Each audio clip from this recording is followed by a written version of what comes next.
1974. For Portuguese troops in southern Africa, a changing of the guard. It is one of the last ceremonies of its kind, for the empire they are defending is dying. A military coup in Lisbon meant Portugal abandoned almost overnight its two huge colonies of Angola and Mozambique. For southern Africa, it was undoubtedly the crucial event of the decade.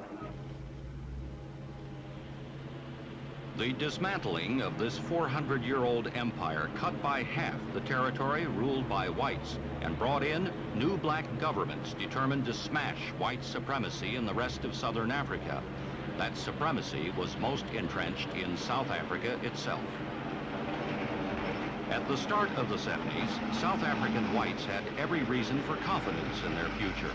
They lived in the richest, most powerful country on the continent and enjoyed a standard of living almost unequaled anywhere in the world.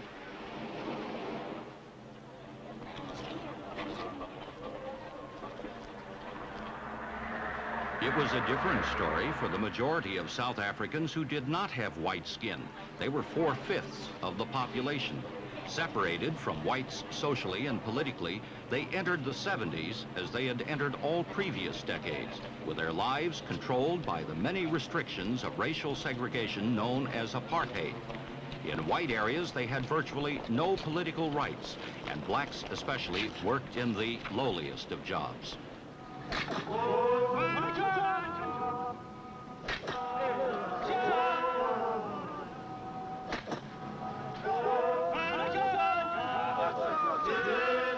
Though blacks were officially citizens of South Africa, they could only come to white areas if they had work, and they had to live in separate townships outside the white cities.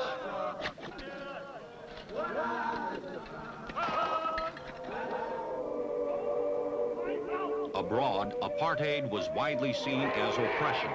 Demonstrations sometimes recalled the most violent racial clashes of the 1960s. But from behind the buffer of white-ruled Angola, Mozambique, and Rhodesia, many ordinary South Africans ignored the protests. The government did try to make new black friends. Only a few, like Malawi's President Banda, were willing to listen. South Africa argued that projects like the Cabora Bassa Dam in Mozambique would create enough wealth to give blacks a stake in the white-run system and so reduce the chances of racial conflict. This view was shared to some extent by the American government. As a result, American policy and those of other Western countries took little account of black nationalism. This attitude changed later in the decade when Western diplomacy and Soviet arms encouraged the guerrilla fighters and altered the course of African history. But in 1970, the guerrillas were still in the early stages of their struggle against white regimes, and they had to look mainly to African governments for political support.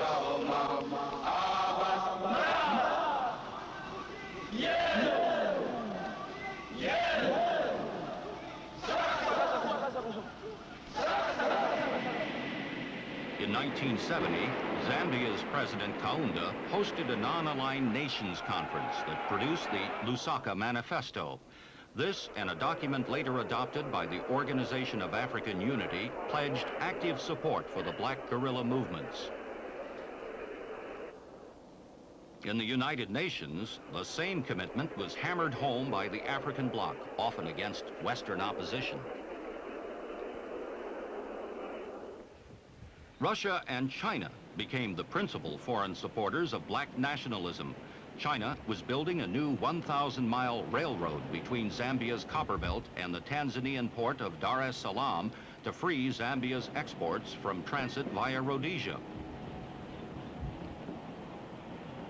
Most of the guerrillas' weapons also came from Moscow or Peking, and military operations were planned from Zambia and Tanzania.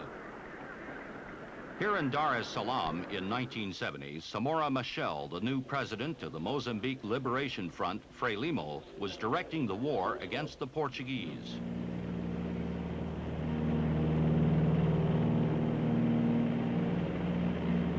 In northern Mozambique, there were already many areas where the guerrillas held control. As they progressed, They moved in medical teams, teachers, and administrators to win over the local villagers. Their military setbacks were usually temporary. They simply moved peacefully back to the villages once the Portuguese had left. So with a mere 14,000 men, Frelimo tied down Portuguese forces 5 times as big and equipped with NATO arms. In 1970, not even a combined operation by the Portuguese and South African armies, including air support, could dislodge the guerrillas from Tete province near Cabora Bassa. This conspicuous lack of success was one of the chief reasons for the Portuguese coup in 1974. The realization by senior Portuguese officers of the futility of having 70% of the army tied up in unwinnable wars in their African possessions.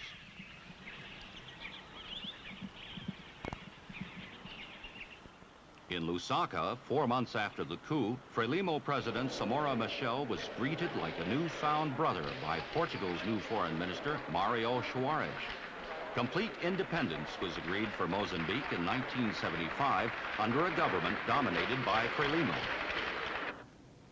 In Portugal's other colony, Angola, the circumstances of independence were quite different.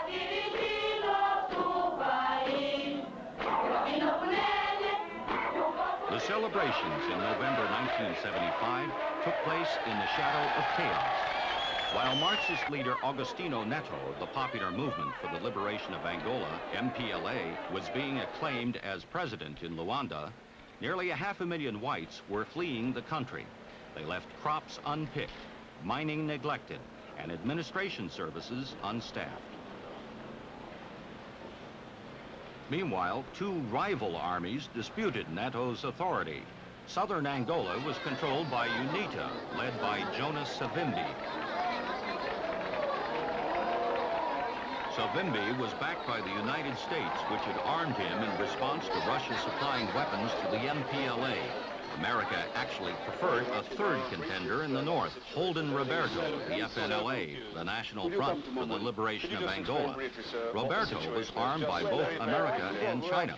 Encouraged by Washington, he joined forces with Savimbi to attack the MPLA in central Angola.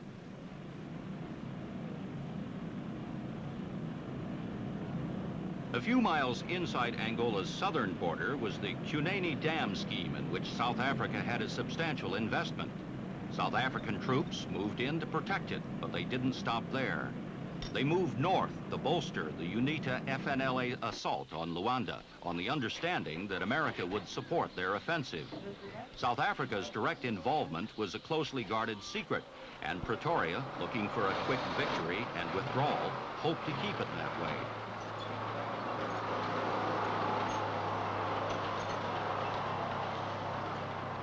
After some initial success, the South Africans became bogged down near Luanda and began taking heavy casualties from MPLA forces that resisted more strongly than expected.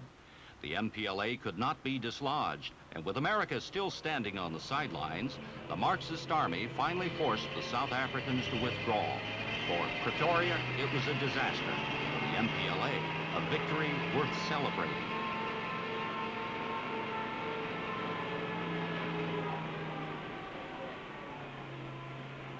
There were 2 crucial factors in the MPLA's success.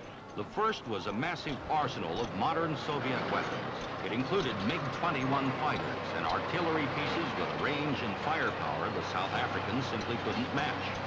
The most fearsome was a 40-barrel rocket launcher known as the Stalin organs.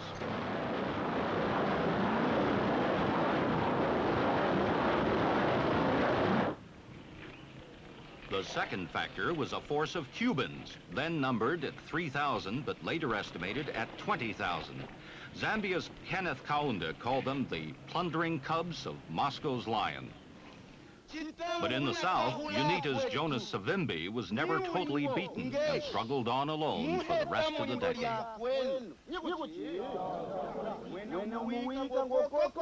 These sudden changes in Angola and Mozambique had serious implications for Rhodesia. In 1970, Rhodesian Premier Ian Smith had declared his illegal regime a republic. It was an act of defiance and confidence based on the knowledge that international sanctions had failed. South Africa's railways brought in the most essential commodities, including oil. Other goods, too, were plentiful. For Salisbury's traders, it was almost business as usual. In 1971, Ian Smith and British Foreign Secretary Douglas Hume agreed on a plan to give Africans a share in government. But Britain insisted that a special commission should first canvass opinion among Rhodesia's 95% African majority, many of whom were poorly educated villagers. The Africans' reaction came in riots and demonstrations that left 14 dead. The plan was clearly rejected. After the Portuguese collapse in Angola and Mozambique, South Africa persuaded the Rhodesian government to release from detention Joshua Nkomo, the veteran nationalist leader, along with the Reverend Sithole and Robert Mugabe. All were destined to become bitter rivals in the campaign to influence African opinion.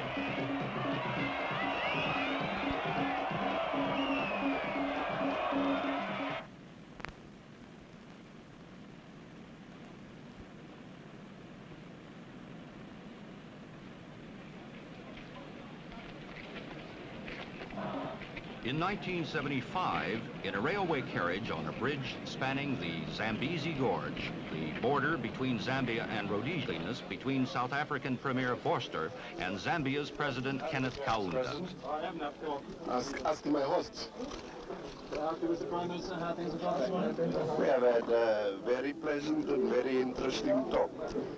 With the way to a negotiated settlement closed, Rhodesia slid rapidly into guerrilla warfare. African raiders using Mozambique as a base infiltrated eastern Rhodesia in large numbers. White farmers turned their homesteads into fortresses and became as familiar with automatic weapons as they were with forks and plows. The guerrilla raids disrupted the lives of rural Africans, too.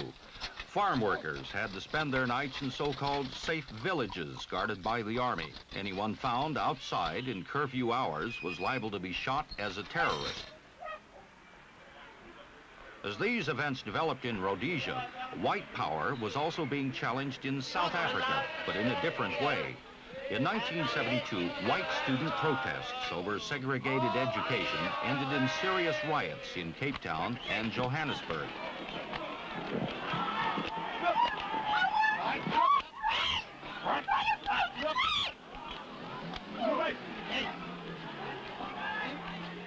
But of more lasting effect was the growing chorus of dissent from black labor.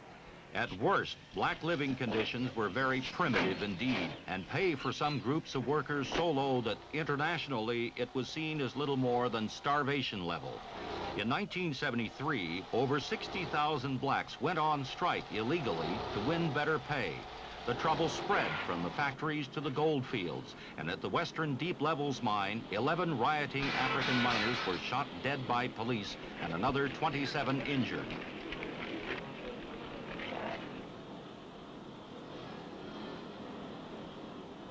"50 more strikers died in the gold mines the following year, causing nearly 50,000 miners to leave the industry.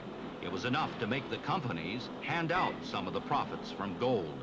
Black underground workers won pay raises ranging from 30 to almost 70%, and some firms promised equal pay to blacks doing the same jobs as whites.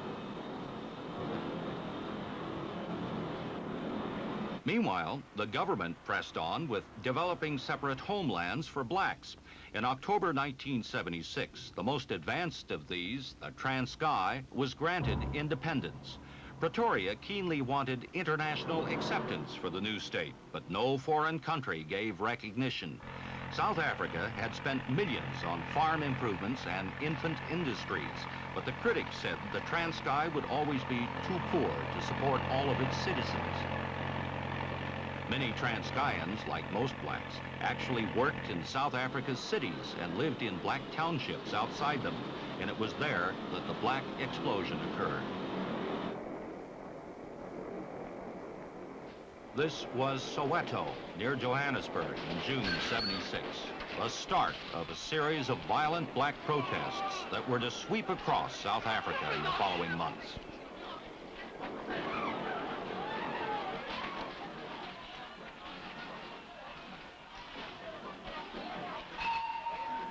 The trouble began with demonstrations by school children against compulsory teaching in the Afrikaans language. In the riots that followed, children and adults alike were hit by police bullets. The confrontations became large-scale street warfare as violence flared in other African townships across the nation. No one knows how many died. Estimates varied from 500 to well over 1,000.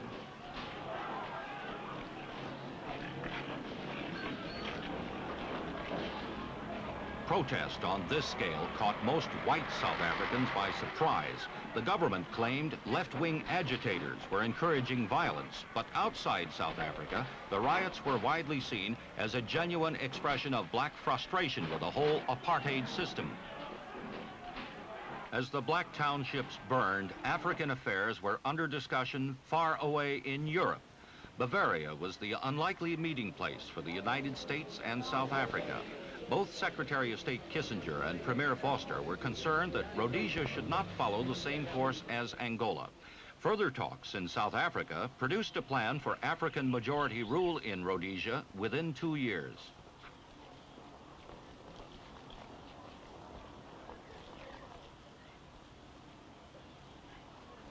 The American Secretary of State believed Rhodesia could not win the war against the guerrillas, and he bluntly told Ian Smith that he would have to accept the plan. Reluctantly, the Rhodesian premier agreed.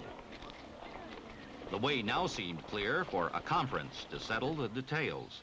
It opened in Geneva in October '76, but it did not succeed.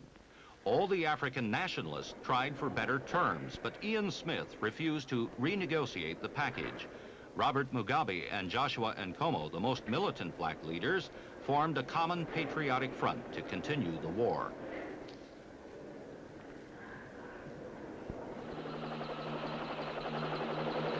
The failure of diplomacy meant an escalation of the fighting.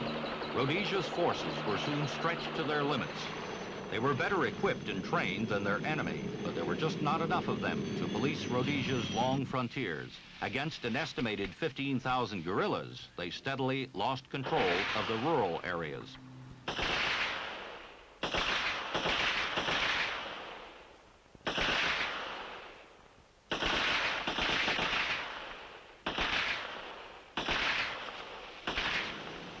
As the war grew worse, so did the casualties. Over 5,000 were killed in 1978 alone, nearly double the total for the previous 5 years.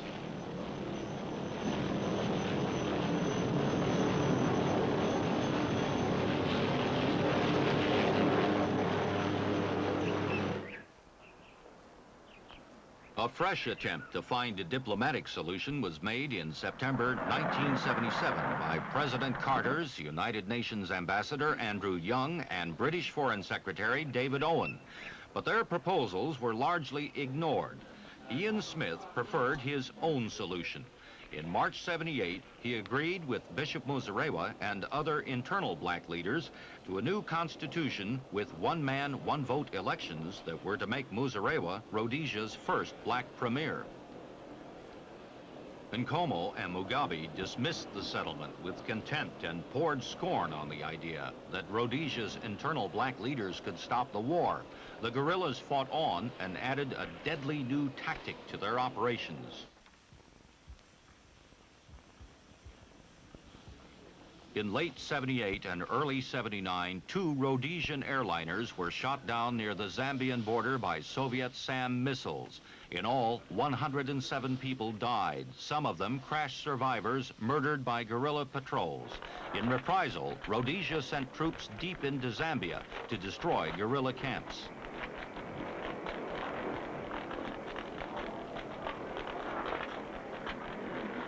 But the guerrillas showed they too could strike at the heart of the enemy, blowing up Rhodesia's main oil storage depot only 2 miles from the center of Salisbury.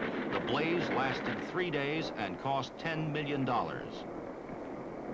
As the decade drew to a close, even the internal black leaders were gathering armed supporters about them, and anxiety was growing that black majority rule would come too late to avoid a black civil war.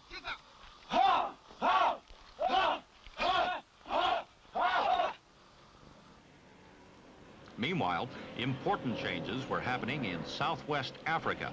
The former German colony, Pretoria, had ruled by international mandate for 60 years, and where German culture was still quite strong.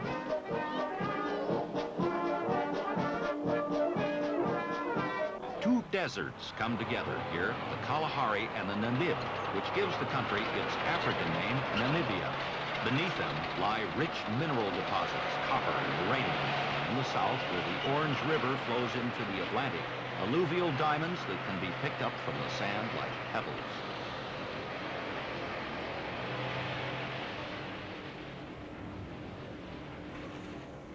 Here, 100,000 whites, just over 10% of the population, enjoyed living standards even higher than South Africa. In the 1960s, large Western companies had invested heavily using cheap African labor to develop Namibia's industries. But as the 70s began, the question was, who should finally control these enormous resources? In 1971, in Cape Town, South African Premier Vorster met UN Secretary General Kurt Waldheim. The World Court had just declared Pretoria's mandate void, but South Africa refused to withdraw, claiming Namibia should develop along the homelands pattern, with different tribes having their own assemblies. The homelands were poor, and so many Africans had to seek work elsewhere. Many Ovambos from northern Namibia, for example, were migrant laborers for industries in the south.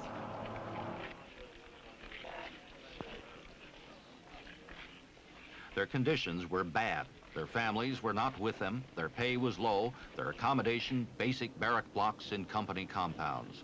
Occasionally, resentment broke out in strikes and disorders. In 1975, South Africa set up a multiracial conference to plan for an independent Namibia. Many groups took part, but excluded was the Southwest Africa People's Organization, SWAPO, whose claim to represent all of Namibia's tribes had UN support.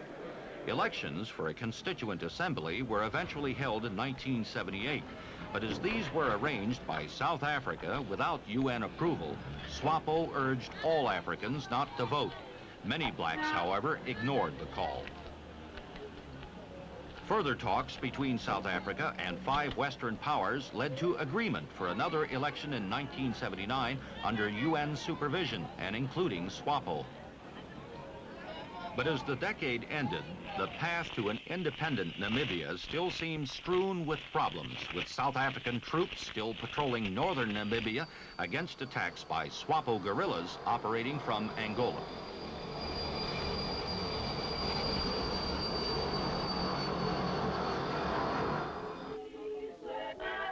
A decade of challenging white supremacy left its martyrs, among them Steve Biko, charismatic leader of South Africa's Black Consciousness movement. He died in police custody in September 1977. Biko had taught reconciliation, not confrontation. But for all those blacks who saw his death as murder, the question was, reconciliation with what? In 1978, South Africa got a new premier. Peter Botha had been a tough defense minister, but how would he respond to the needs of a South Africa now surrounded by opponents of white rule? The choice for white South Africans seemed starker than ever before. On the one hand, the reconciliation that men like Biko had preached, and on the other, a retreat into the mentality of the lager, that defensive ring of wagons that had sheltered their forefathers from African attack.